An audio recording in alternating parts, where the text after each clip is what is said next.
Assalamualaikum warahmatullahi wabarakatuh. Kita akan lanjutkan materi statistika. Hari ini kita akan belajar tentang ukuran letak data. Spesifik untuk data tunggal, cuma untuk data tunggal kita sekilas aja ya, karena memang materi SMA ini lebih ditekankan ke data berkelompok. Sini ada kuartil, desil, persentil. Sebenarnya kemarin sekilas sudah.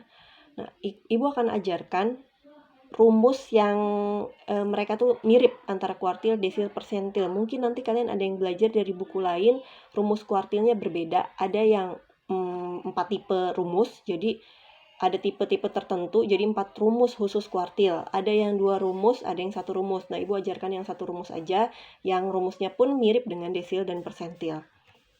Misalkan nih ada datanya. Data tunggalnya berikut, tentukan Q1, D7, dan P31. Nah, langkah pertama harus diurutkan dulu ya. Ini sudah diurutkan. Kemudian kita bagi nih, ini ada rumus kuartil, ini ada rumus desil, ini ada rumus persentil. Nah, perhatikan coba, lihat nih. Sama rumusnya sebenarnya. I per, cuma bedanya pembaginya aja.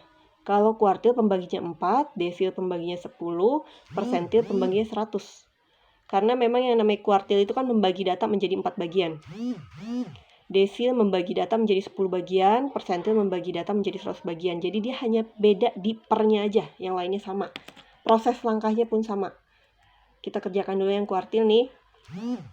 Jadi 1/4 karena yang ditanya Q1 ya. Ini kan yang ditanya Q1 nih. Q1, maka di sini Q1 sama dengan 1/4. Jadi I-nya itu merupakan si data keberapa yang ditanya. 1/4, data totalnya ada 21, tambahin dengan 1. Jadi 21 per 1 didapat hasil 5,5. Ini belum selesai. 5,5 itu belum selesai, ini masih data ke 5,5 berarti hasilnya. Maka kita lanjutkan. Q1 sama dengan X5. X5 dari mana? X5 dari 5 ini. 5 yang ini. Jadi kalau di sini 6,5, maka di situ X6. Kalau di sini 7,5, maka di sini X7. Begitu seterusnya. Ditambah 0,5. 0,5 dari mana? 0,5 dari 0,5 ini. Kalau di sini 5,7, jadinya 0,7. Kalau 5,8, jadinya 0,8. Dikali X6 min X5. X6 dari mana? Kakaknya dia nih, X5. Jadi selalu kakaknya. Karena kan berarti kalau data ke 5,5 nih, 1, 2, 3, 4, 5. Datanya ada di sekitar sini kan. Nih, ada di tengah-tengah antara data ke-5 dan data ke-6. Makanya data ke-6 dikurang data ke-5. Jadi kalau misalnya di sini 7,5, maka data ke-8 dikurang data ke-7. Kalau di sini 9,5, berarti kan sini X9. Berarti di sini data ke-10, X10 dikurangi X9. Gitu. Itu prinsipnya, jangan lupa, jangan sampai ketukar. X5-nya tadi 3, X6-nya 4. Baru kita tulis, berarti 3 tambah 0,5 dikali 4 min 3. Ini hati-hati, jangan 3 ditambah 0,5 dulu. Biasanya ini jadi kesalahan umum. Jangan 3 ditambah 0,5, tapi kerjakan yang kali dulu. Karena tambah sama kali, menang kali. Ingat aturan dalam matematika. Tambah kurang kali bagi, menang kali bagi. Kecuali tambah kurang. Dalam kurung kayak ini kasusnya nih. Ini dalam kurung kan, berarti ini dikurangi dulu. Dikurangi, baru dikali ini, baru ditambah. Prosesnya hati-hati. Nah, 4 kurang 3, 1 kali 0,5. 0,5, baru tambahin dengan 3. Jadi hasil 3,5. Yang D juga sama. Langkahnya sama. DI ditanya D7, berarti 7 per 10. Nih, 7 per 10. Nah, prosesnya sama ya. Dapat 15,4, maka jadinya ini belum selesai juga sama prosesnya, maka D7 sama dengan X15 tambah 0,4 dikali X16 min X15 gitu. Karena dia kakaknya 15 kan, 16. Baru kita masukkan X ke-15 itu ternyata 6. Nih, X ke-16 7, itu 7 kurang 6, 1 dikali 0,4. Nah, dapat 6,4. Lanjut yang persentil juga sama, ditanya P31 berarti 31 per 100.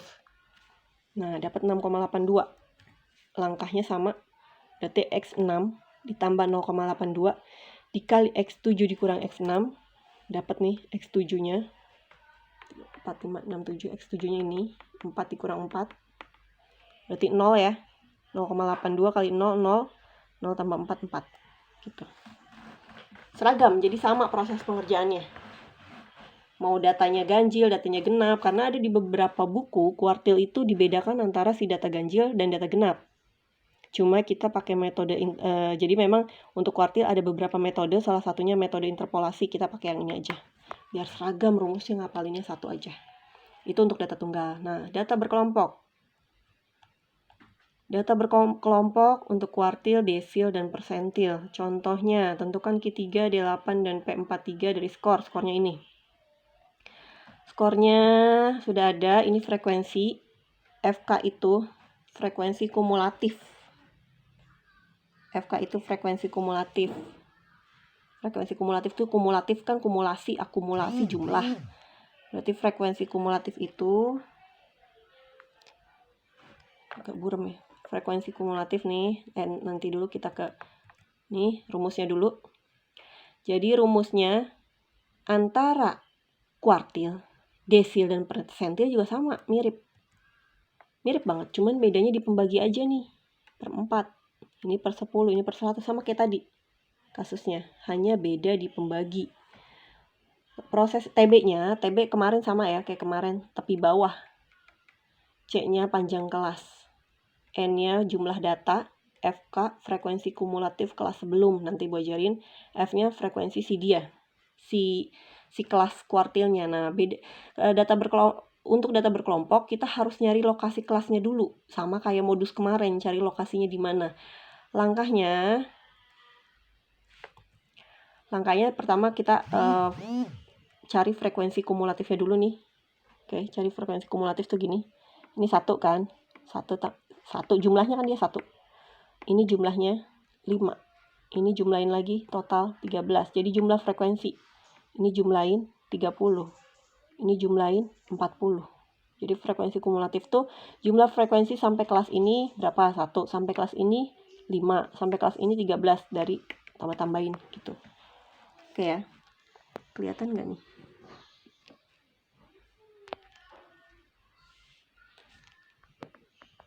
Nah, terus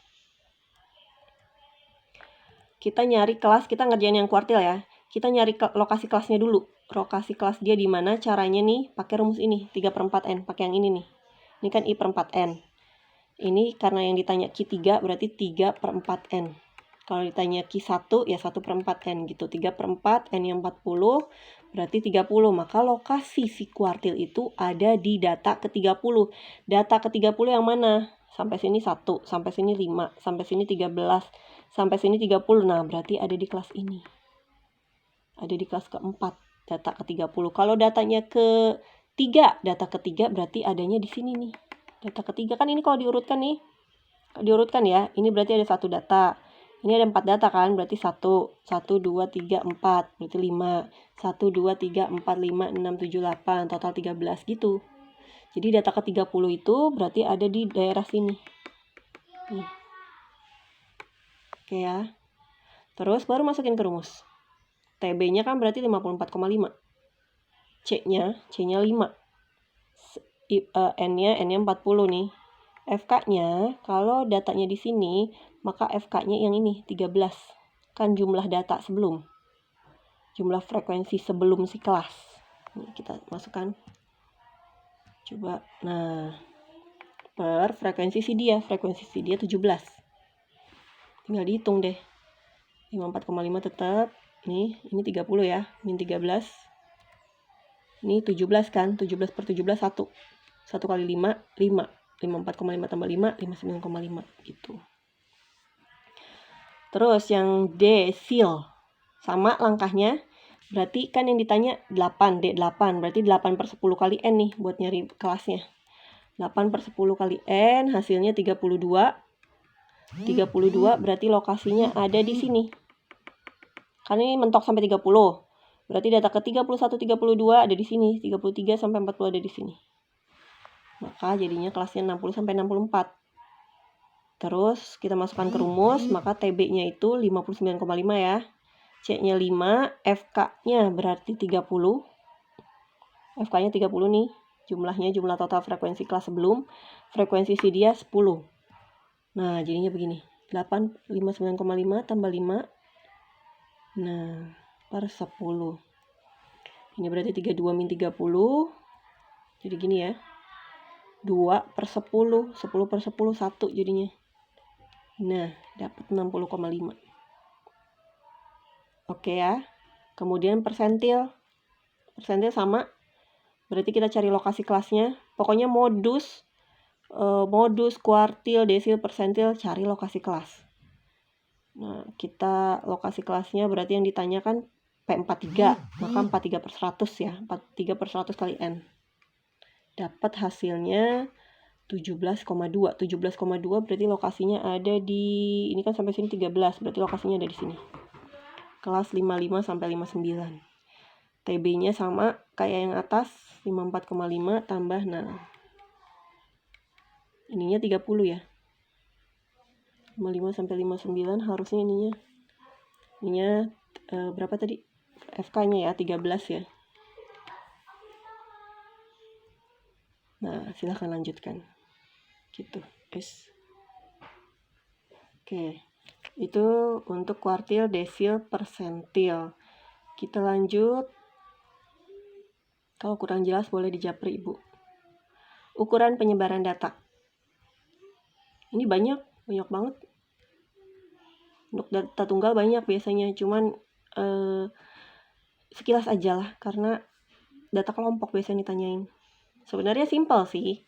Jangkauan J, XN min X1, X paling besarnya dikurang X paling kecil. Kemarin udah ya, di proses pembuatan tabel distribusi frekuensi. Karena data paling besar 6, gak kelihatan. Nah, 6 dikurang 1 data terkecilnya, berarti hasilnya 5. Jangkauan antar kuartil. Nah, H sama dengan Q3 min Q1. Kuartilnya berarti kita cari dulu Q3-nya. Q1-nya kita cari juga. Kayak rumus yang tadi aja. Berarti harus diurutin. Nah, dapat deh. Q1-nya dicari-cari dapat segini. Gak muat Ibu kalau nulisin semua. Kan tadi udah paham kan caranya. Pokoknya hamparan itu atau jangkauan antar kuartil itu Q3 dikurang Q1. Simpangan kuartil. Oh iya tadi belum selesai, sorry. Nah, ini simpangan kuartil itu tinggal ini aja. Ini dikali setengah. Nih, si dia udah dapet nih. Kaliin dengan setengah. Dapat deh. 0,75. Jadi sebenarnya mereka berkaitan. Yang agak beda paling simpangan rata-rata nih, lumayan. Sigma, ketemu lagi dengan sigma. Sigma I sama dengan 1 sampai N, Fi. Ada mutlaknya, Xi min X bar dibagi N. Kita harus cari X barnya dulu. X barnya, rata-ratanya, meannya. Dapat nih dijumlah-jumlahin set. Kalian hitung aja ya, Ibu sekilas aja. Pokoknya X barnya 88 dibagi 21. Jumlah datanya 21. Dapat 4,2. Nah, maka prosesnya, jadi dia kalau simpangan tuh ya, simpangan rata-rata, varians atau ragam, sama simpangan baku, kita harus nyari si X barnya dulu. Meannya dulu harus dicari. Selalu. Baru diproses. Ini kan Fi kali Xi min X bar. Jadi prosesnya gini nih. Xi yang pertama kan 1. X-nya. X pertama 1. Dikurangi X bar. Dikurangi 4,2 nih. Pakai tanda mutlak. Dikali frekuensinya. Frekuensinya ada berapa? Ada 2. Jadi 2 dikali mutlak. 1 min 4,2. Ditambah. Sekarang yang 2. 2 kan sendirian ya. Jadi nggak usah dikali ya. Biarin aja. Mau ditulis kali 1 juga boleh. 2 min 4,2. Pokoknya gitu. 1 dikurang 4,2, 2 kurang 4,2, 3 kurang 4,2, 4 kurang 4,2, 5 kurang 4,2, 6 kurang 4,2. Karena datanya kan 1, 2, 3, 4, 5, 6. Dan jangan lupa dikali frekuensinya. Frekuensi yang 1 ada 2. Frekuensi yang 2 ada 1. Frekuensi yang 3 ada 2. Nah, dikali dengan frekuensi. Fungsi tanda mutlak ini untuk biar nggak negatif, mempositifkan. Jadi pas kita hitung nih, 1 dikurang 4,2, berarti kan min 3,2. Karena ketemu mutlak, jadi dia 3,2. Kalikan dengan 2, 6,4. Ditambah, ini kan min 2,2. Karena ketemu mutlak, jadi 2,2. Nah, proses selanjutnya, hasilnya setelah ditambah, dapat segini. 24,2 per 21. Dapatlah hasilnya 1,2. Itu SR. Ini udah pernah zaman SD kan? SMP kayaknya. Terus ragam atau varian sama mirip banget. Cuman bedanya dia nggak pakai mutlak. Dia pakainya kuadrat. Jadi positif juga. Nih, rumusnya mirip. Ini rumus juga mirip sama yang kelompok. Cuman bedanya nanti di bawah kalau kelompok itu jumlah totalnya ditulisnya nggak N. Sigma Fi. Gitu. Sama aja sebenarnya jumlah dari data maksudnya tuh. Ini sama, cuman prosesnya agak beda tuh. Ada kuadratnya dia. Ininya sama persis. Sama persis ininya. Cuman bedanya mutlaknya diganti dengan kuadrat. Jadi kita 1 dikurang 4,2 kan minus 3,2 kuadratin. Jadinya 900-an sekian. Habis itu kaliin 2. Ini juga sama. Dapatlah hasilnya 56,52. Dibagi 21. Hasilnya 2,7. Gitu. Nah enaknya kalau simpangan baku tinggal akarin aja sih hasil varians tadi. Jadi simpangan baku itu akar dari varians. Dapat deh 1,6. Jawabannya gitu. Itu untuk data tunggal. Nah, data berkelompok sekarang. Data berkelompok tentukan simpangan rata-rata, varians, dan simpangan baku. Jadi ini aja. Biasa data berkelompok 3 ini aja ditanyain dari data ini. Langkahnya lumayan. Nih. Kita kerjain yang simpangan rata-rata dulu. Rumusnya nih. Sama kayak yang tadi, yang tunggal, cuman dia bedanya penulisan ininya aja, sigma IN. Sigma I sama dengan 1 sampai N, Fi, jadi jumlah datanya ditulisnya sigma Fi. Nah, ini skornya, kita pindahin ke sini. Kita harus buat ke samping tuh, ada ini. Cari Xi-nya, titik tengah, Fi Xi, ini sebenarnya buat nyari X bar sih rata-rata. Nggak kelihatan ya.